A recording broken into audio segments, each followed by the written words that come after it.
Then let me move on to Martin Brechbiel, MMR. Martin is working on a maintenance of weight car for us. Martin, welcome. Thank you. Okay, Jim. Let's see if I can get my slides up. Well, let's try that. That looks right. And that looks right. Probably. Yes, Does it look right to everybody else? Yes, it does. Okay, it looks right to me. It doesn't mean anything. Okay, so we'll pick up where we left off, which was right here. I've got a toolbar sitting right in the wrong place on my screen. Well, okay, that's better. Oh, actually, it went away, even better. So here's where we left off last week. I'm sure everybody has a perfect screenshot memory of everything we did and how we got to here. And we're just going to keep going, except my slides aren't going forward now. Oh, there we go. I got it. So came up last week on how to cut things. Jim and Phil and etc. Others want to know how I managed to cut things using scalpels without leaving bloody fingerprints all over my bench top and on the floor, body parts, etc. Not to say that there aren't body parts on my floor. We're not going to talk about those. So we're moving right along. These are the scalpels currently on my bench right now. I actually have all those. So it's a different array. This is a number 23. It's in a number 4 handle. That's the larger, heavier handle. It's a larger scalpel. This is the one you see in movies, probably because it's big and scary. The number 15, I just got a box of 100 of these. It's a tiny little thing, but this is actually the one I like to use when I'm taking apart things for laser cut parts, getting into really fine little tiny crevices, and you need to separate that little laser cut piece and you don't want to break it. The number 15 is what I like using. Number 10s, they look familiar to everybody. Number 11s, these are also number 3 handles. These are a standard smaller handle. And here's a pair of 11s, and they're in barred Parker handles, which I happen to just I enjoy using because they're very, very fine, more delicate. They let me do things that are where I need to be a little more delicate, a little more light in the touch. And I usually have a very new blade in both of those at any given moment. And so these are actually, you can buy these. They're around. Number threes and 4s, you get them off eBay anytime. They're dirt cheap. The barred Parkers will cost you a little bit. I don't necessarily recommend them to anybody because they are kind of spindly looking and they feel kind of delicate in your hands. Gripping them is, well, if you have problems gripping things, they're probably not for you. You also notice these are all flat handles, so they're not going to roll off the bench top and land in your foot. The only way they're going to land in your foot is if you happen to drop one and stick out your foot and try to catch it. I know it's a reflex action for a lot of people. Put your foot out there so you don't break that glass. Put your foot out there when it's a scalpel. Odds are good you're going to have a scalpel going right through the top of your shoe, right into your foot. And the voice of experience, which is currently speaking, can tell you, yes, that can happen. It does not feel good. And it's kind of annoying because you can't just take the shoe off to find out what you did because there's a scalpel pinning the shoe to your foot. So, you got to take the scalpel out, take the shoe off, take your sock off to see how badly you're bleeding. And it's not too bad generally. Nothing that adhesive tape won't solve. Okay. These are my 2 favorite, well, 2 of the 6 small cutting surfaces. It's just oak flooring. It's scraps of oak flooring, old red oak flooring. I put down a red oak floor a long time ago, and I kept every scrap that I didn't throw in the fireplace. You can see the one, I paint on top of them. I beat them up. I cut them. I saw them. I drill holes in them. But it's good hard wood, and your blade doesn't slip through it very easily. Bigger cutting surface, piece of oak shelving. Yeah, it's speed up too. This is actually one of the ones I use on my little variable speed drill press. One of the things careful to notice, most of these cuts, they're at diagonals. I'm not cutting with the grain. I'm not cutting across the grain. I'm cutting diagonal across the grain. Keeps the blade from getting stuck in the grain and varying, going off where it wants to go and dragging your blade in the wrong place. And yes, everybody has a utility knife.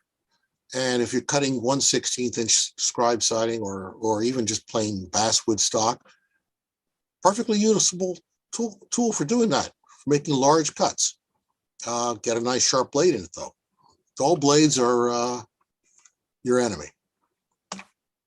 So how do I cut something? Well, there's the number 11. I've measured down, put the window on there. It's roughly 16 by 17 millimeters, measuring from the back of the casting to how big a hole you have to have. And I've arbitrarily set it, I don't know how far down from the top, and measured down 16 millimeters. I like to use millimeters. It's a smaller unit and you can get it fairly accurately. And you can see cross grain, one in the groove. That's the easiest cut. Save it for last. And one not in the groove. That's the one that's going to be a little annoying because that's with the grain. And a steel ruler. Don't get an aluminum ruler. Don't use a plastic ruler. Get a good steel ruler. This is just one I stumbled across years ago. It's HO and OO, depending on which way you're looking at it. I don't really care. All I care is it's a steel straight edge.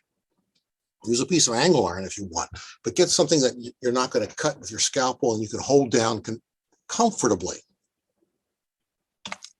So I'm cutting cross grain first, because if you cut with the grain, you're likely to split it all the way to the very end. So you cut the two cross grain pieces cuts. Just draw the scalpel against the straight edge 2-3 times to get a good groove in it.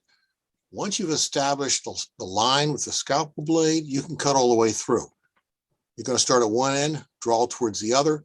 Then you're going to flip the whole board around 180 degrees and get the other corner, because you can't get from corner to corner with a bevel, with that angled blade drawing it through the wood. So you have to flip it around, get into the other corner, repeat. Okay, you can finish it up freehand, and you can actually feel the blade go through it. You'll feel it go through the basswood. It'll grab the oak, and you'll know you're through. And you can flip it over and check it, which is something you should do anyhow. So you know that you've gotten from corner to corner. You flip it back over. Well, I already zipped through this one because it was easy. I'm terribly lazy. But then here, somehow I managed to get my fingers in this picture and use the camera at the same time. That's a remarkable achievement just for me. Technical wizardry is not my forte. But again, your steel ruler right up on the line, pinch it down good, draw the blade through it very carefully. Do not let it wander in the grain. You can see, again, I'm cutting it at a diagonal. I'm trying not to get caught up in that oak, because you don't want to get caught up in the oak. And you've got a hole. Fancy that. And the window actually fits in it. Shocking. I've actually cut a hole the right size the first try. And generally, I actually cut them a little small, a millimeter or two, half a millimeter small, width-wise, or top to bottom. If it's too small, I'm usually widening it consistently across whatever the structure I'm working with. If the hole is not large enough top to bottom, I'm usually opening it at the top, because the bottom is something that's set. You don't want to move it. It's usually, you want a straight line of the bottom of the windows. Okay, moving right along. We've got holes. Where was I? Oh yeah. So I ripped the windows back out of this because I hadn't glazed them. It's very difficult to glaze windows from the outside in. In fact, I think it's pretty close to impossible. So they're back out. I literally pried those back out and they're off being painted. And after getting glazed, I've added stake sides, this little box that actually lifts out if you want it to come out. I don't care if it comes out or not. I hadn't really decided what I was going to put in this yet. It started off being gravel, and I decided, you'll find out later, gravel is not what ended up going in there. Lots of nut, bolt, and washer castings. Lots of times at the variable speed drill press, just drilling holes. And then tweezers and nut, bolt, and washer castings going in one at a time from both sides. That gets old after about number 300 or number 30, depending on who you are and how much patience you have and how good a pair of tweezers you have.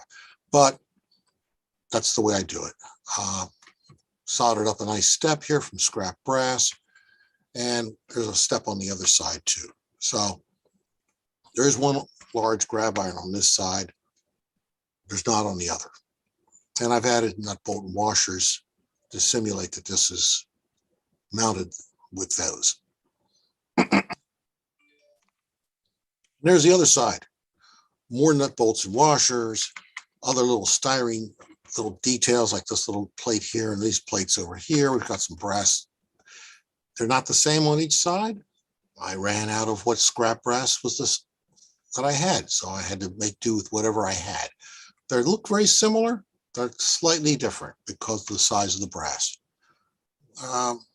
So it's a shop built maintenance away car.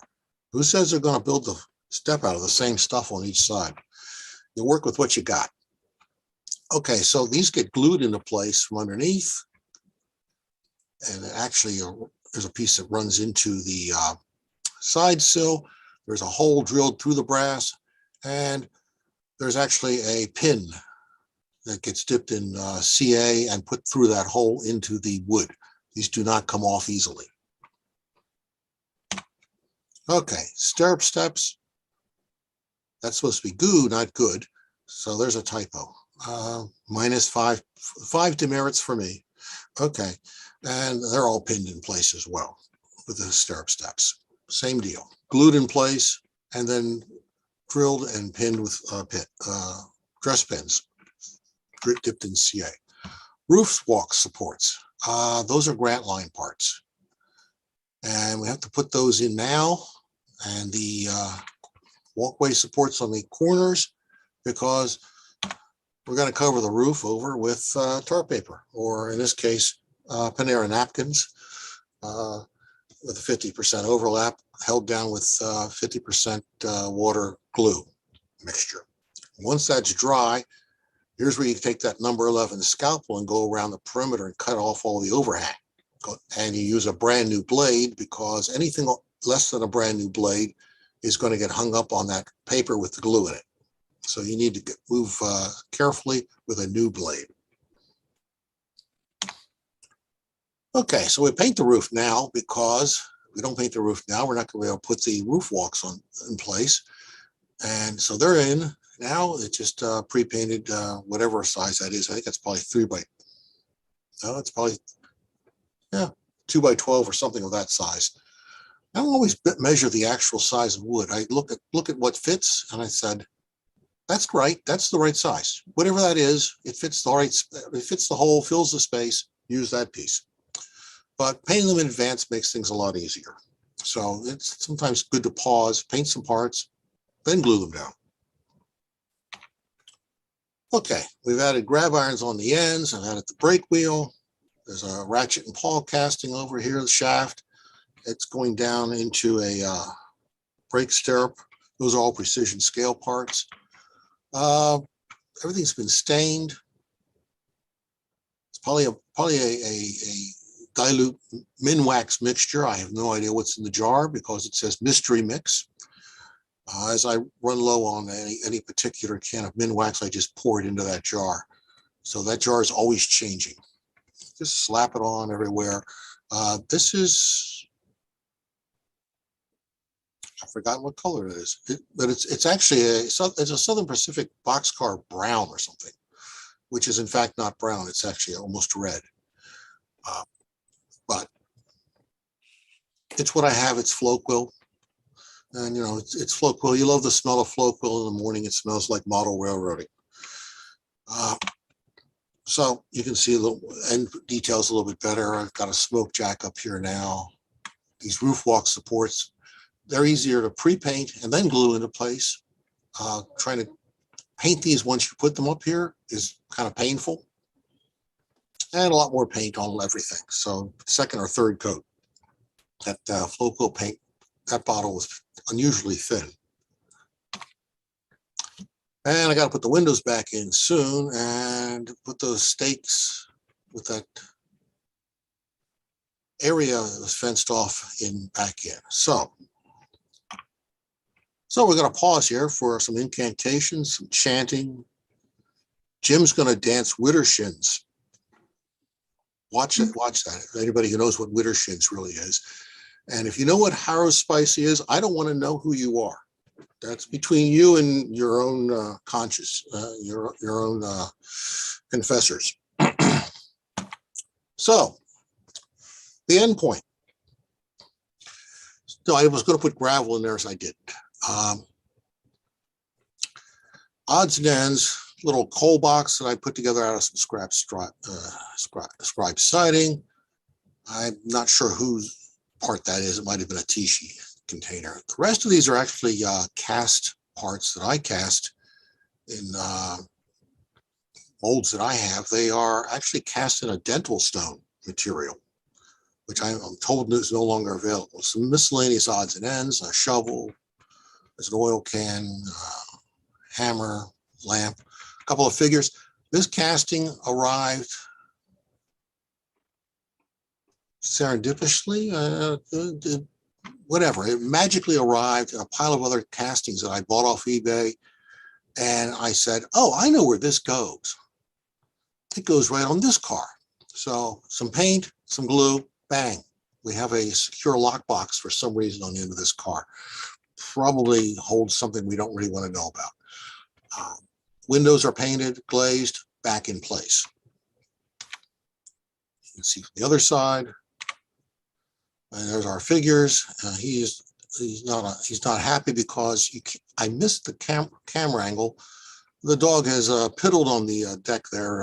There's a nice yellow stain right where you don't want it on the crate.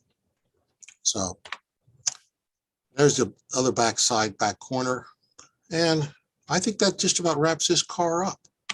And it does.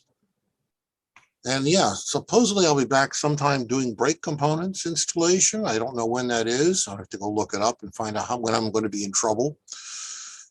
And sometime I'm going to be building a trolley car because Jim and I roped each other's arms into having me build I think it's a Sacramento Northern car, a LaBelle kit. I haven't built a LaBelle passenger car trolley in more than 15 years. So that's going to be an adventure for everybody. And if there's any questions, now's the time to start screaming. Martin, it's Pat here. Pat, Yeah. I remember you. Those trucks that you got on that car, are they roller bearing or are they? One is. I kind of looked at them and I said, they look a little different. They are. There's two different trucks on that car. I thought so. What brand are they? Do you know? I'm pretty sure one of them is precision scale, and the other one might be an Overland. Okay. Actually, the one is, yeah, it's either Chemtron or precision scale, and the other one I'm pretty sure is an Overland truck. They're nice looking trucks. Yeah, but they're mismatched, and the odds of I ever know. match them again is next to never. Yeah. So where's a better place to put a pair of mismatched trucks than under a maintenance away car? You got it. You put them to work. Greg, I have a question. Yes. You were cutting out the window. I use scalpels, but usually for more delicate work than that. Yeah. I would have used an X-Acto, but for cutting out that window, did you use a number 10 or 11 blade? That was the number 11. That was the one I Okay. pictured there. And you can see some of those blades have green and red tape on. Yeah. That's so I know which ones are the oldest ones or the newest ones. And there are times when you want a brand new blade Mhm. There are times when you want one that's not quite so brand new, depending on what you're cutting. You learn with experience that a slightly lesser sharp blade actually is what you want to cut some types of wood with and cross the milled sections, because you have And then something do you loose. use the number 10s more for shaving and stuff? Or I haven't shaved in decades. But yes, actually for cross-cutting strip wood, Ah, I will use them more for that than anything else. okay. But or shaving the opening a little larger, but the number 11 works well for that too. But I'll switch to, if I'm shaving the opening a little larger, I'll actually switch to a newer blade because I want to control very, very fine amount, very controlled. I want to make sure it's very sharp. So I just shave a little bit off, test fit the window in. Doesn't fit, take it out, shave a little more off, and actually look on the back side to see where it's binding. So you can see the casting is binding against the wood. You can say, oh, there's the little piece I need to shave off a little bit more. So flipping things Thank you. over, looking from the other side is useful. Martin, I really appreciate you taking the time to show us how to cut. I think that's a really useful skill for a modeler, and a lot of us have done it for a lot of years, and I think a refresher course was well worth it. So thank you so much. No problem.